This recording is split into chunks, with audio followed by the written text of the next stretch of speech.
আমার একটা স্বপ্ন, আমার জীবনের একটা আকাঙ্ক্ষা, আমি একটা বড় সড়ো প্রতিষ্ঠান করতে চাই।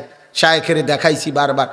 আমার আশা যে সারা বাংলাদেশের স্কুল, কলেজ, ইউনিভার্সিটির সমস্ত কিশোর যুবক তারা বছরের যেই কোনো দিন, অন্য পেশার অন্য বয়সীরাও যেই কোনো দিন যার হাতে যেটুকু সময় আছে ওটুকু সময় নিয়ে আসবে, দিন শিখবে। অজু, নামাজ, সূরা, কেরাত, দোয়া, কালাম, রুকু, সেজদা, যে যেদ্দুর টাইম আছে।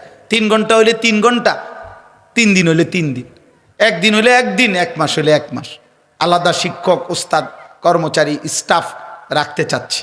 গত বছর 2025 সালে আমাদের 2 পরীক্ষার বন্ধে আলহামদুলিল্লাহ রেজিস্ট্রেশন করা একবারে বরাবর 500 স্কুল কলেজের ছেলে আমরা 2 দিনে, 2 বারে 3 দিন করে 6 দিনে প্রতিদিন 11 ঘন্টা করে আমরা প্রায় 34 জন শিক্ষক কর্মচারী মিলে আরও 30 জন ছাত্র মিলে অজু, নামাজ, সূরা, কেরাত 500 কিশোর যুবক আমরা শিখাইছি আলহামদুলিল্লাহ। আরেকটা ডেট ছিল আমাদের ফেব্রুয়ারির 1, 2, 3, কিন্তু নির্বাচনকে সামনে রেখে স্থগিত করছি। আবার রমজানের পরে করব আশা করছি ইনশাআল্লাহ। বলতে চাই, এটার মূল বক্তব্য আমার এই কথাটাই বুঝানো। আজকে আমি বলতে চাচ্ছি এটা যে অসৎ সঙ্গ, অসৎ সঙ্গী ত্যাগ করা। আর এই 5টা মিনিট, অসৎ সঙ্গ ত্যাগ করা, উত্তম সঙ্গীর সাথে চলা, এটা আমাদের জীবনের জন্য জরুরি।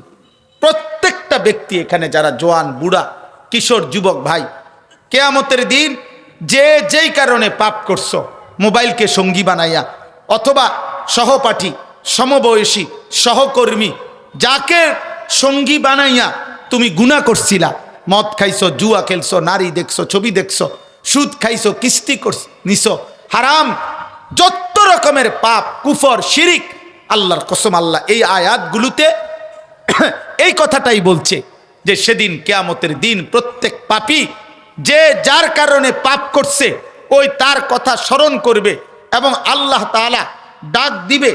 আল্লাহ তাআলা যখন হাসরের ময়দানে জমা করবে তখন প্রত্যেক পাপী নাফরমান নিজের আঙ্গুল দাঁত দিয়ে এইভাবে কামড়াইয়া ছিঁড়ে ফেলবে আফসুসে আফসুসে, আর বলবে, আহা আমি কি করলাম, আমি যদি ওই খারাপ মন্দ লোককে বন্ধু না বানাইতাম, আমি যদি রাসূলের অনুসরণ করতাম।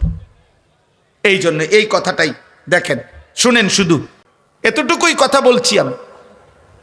আল্লাহ তাআলা বলেন, ওয়ায়াউমা তাশাক্কাকুস সামাউ বিল গামাম। দেরি হবে না, শুধু তরজমা বলতেছি। আল্লাহ তাআলা বলেন কিয়ামতের দিন হাসরের ময়দানে এই আসমান মেঘে ঢেকে যাবে। মেঘ বুঝেন তো না, সাদা সাদা যে চাকা চাকাওয়ালা। ওয়ানুজ্জিলাল মালাইকাতু তানজিলা, কোটি কোটি ফেরেশতা মেঘের আবরণ ভেদ করে হাসরের মাঠে নেমে আসবে। আল মুলকু ইয়াউমা ইদিনিল হাক্কু লির রহমান, সেদিন একমাত্র মালিকানা থাকবে আল্লাহর জন্য। কার জন্য? সব সিদ্ধান্ত দিবে কে? সব ফয়সালা দেবে কে? সব অধিকার কার? আল্লাহ। ওয়া কানা ইয়াউমান আলাল কাফিরিনা আসীরা, আর সেদিন সমস্ত কাফের, মুশরিক, বেঈমান, নাফরমান পাপীদের জন্য খুব কঠিন হবে। আল্লাহ বলছে, ওয়া ইয়াউমা ইয়াআদ্দু যালিমু আলা ইয়াদাইহি। আল্লাহ তাআলা বলেন প্রত্যেক পাপী, নাফরমান, জালেম সেদিন নিজেদের আঙ্গুলগুলো হাতের দাঁত দিয়ে এইভাবে কামড়াইতে থাকবে আফসুসে আফসুস। আর আফসুস করে 3টা কথা বলবে। কয়টা কথা? 1, ইয়া লাইতানি ইত্তাখাযতু মা'আর রাসূলি সাবিলা, হায় আমি যদি রাসূলের পথ ধরতাম, হায় আমি যদি আল্লাহর প্রিয় বান্দাদের সঙ্গী হইতাম, হায় আমি যদি ইমাম সাহেবের কথা শুনতাম, আমি যদি হুজুরদের কথা শুনতাম, আমি যদি নবীর কথা শুনতাম, আমি যদি আল্লাহর কথা শুনতাম। আহারে 7টা বাজে আজান হইছে রাত, আমি তো 12টা বাজে ঘুমাইছি। আমি তো ইচ্ছা করলে এই 5 ঘন্টার ভিতরে আমি তো 4 রাকাত ফরজ, 2 রাকাত সুন্নত, 3 রাকাত বিতির, এশার নামাজ পড়তে পারতাম। 1টা বাজে জোহরের আজান হইছে, 4টা বাজে আসরের আজান হইছে, আমি তো ইচ্ছা করলে 3 ঘন্টায় আমি তো 10 রাকাত নামাজ পড়তে পারতাম। সোয়া 1 ঘন্টায় আমি তো ইচ্ছা করলে 4 রাকাত ফজরের নামাজ পড়তে পারতাম। আহা কি করলাম? কেন রাসূলের কথা ফিরাই দিলাম? কেন আলেমদের কথা ফিরাই দিলাম? এই আফসোস করবে। 1, 2, ইয়া ওয়াইলাতা লাইতানি লাম আত্তাখিজ ফুলানান খলিলা। খালিল অর্থ কি বলে না? এই বলবে হায় আমার মন্দ কপাল, আহা আমি যদি তাকে, যে যার কারণে গুনাহ করেছে তাকে মনে করে করে বলবে হায় আমি যদি তাকে বন্ধু না বানাইতাম,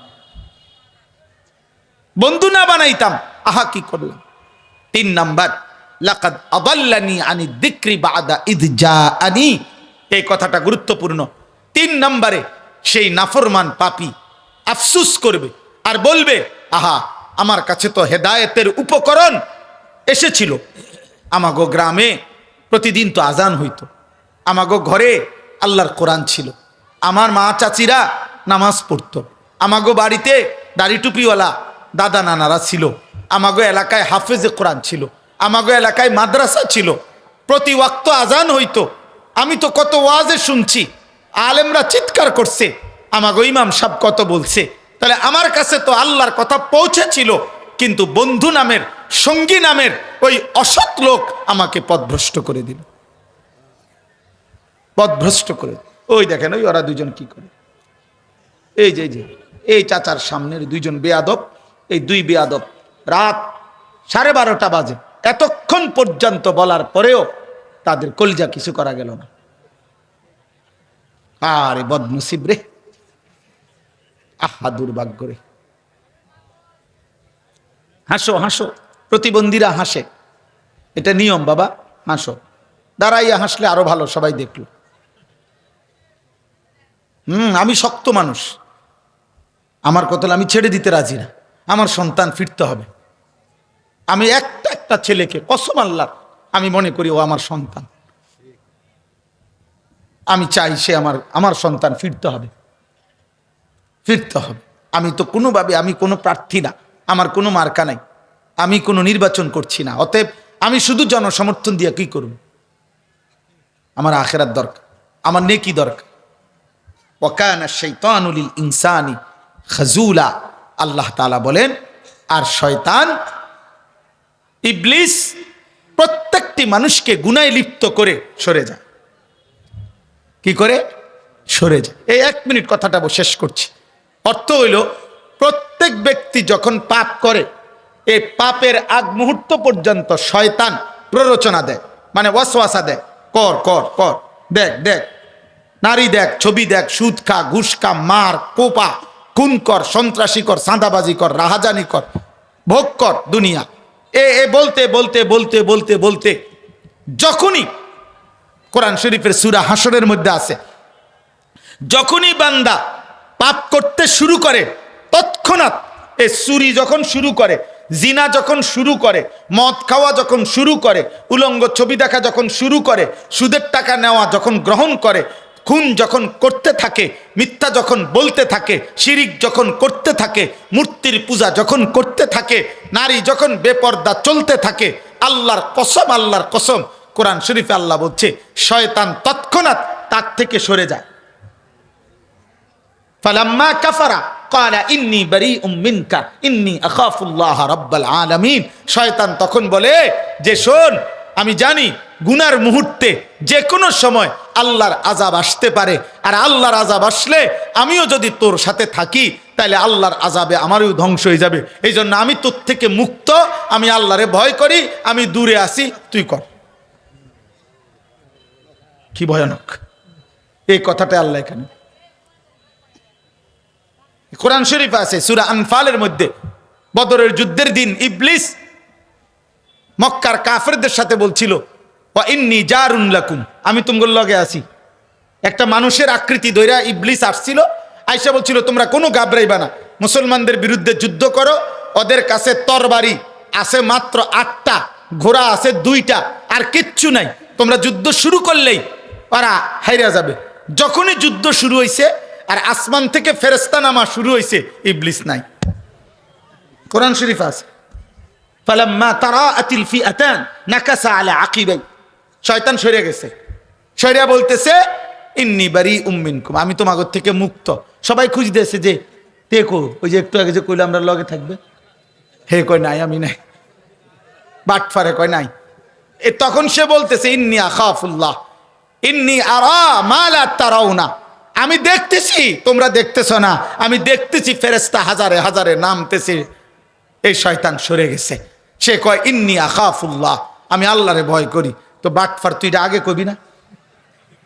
সিটার, তুই আগে বলতি আমি আল্লাহরে ভয় করি, তো তার আমি এই বিপদে পড়ি না। এই হলো ইবলিস। আল্লাহ আমাদেরকে হেফাজত করেন।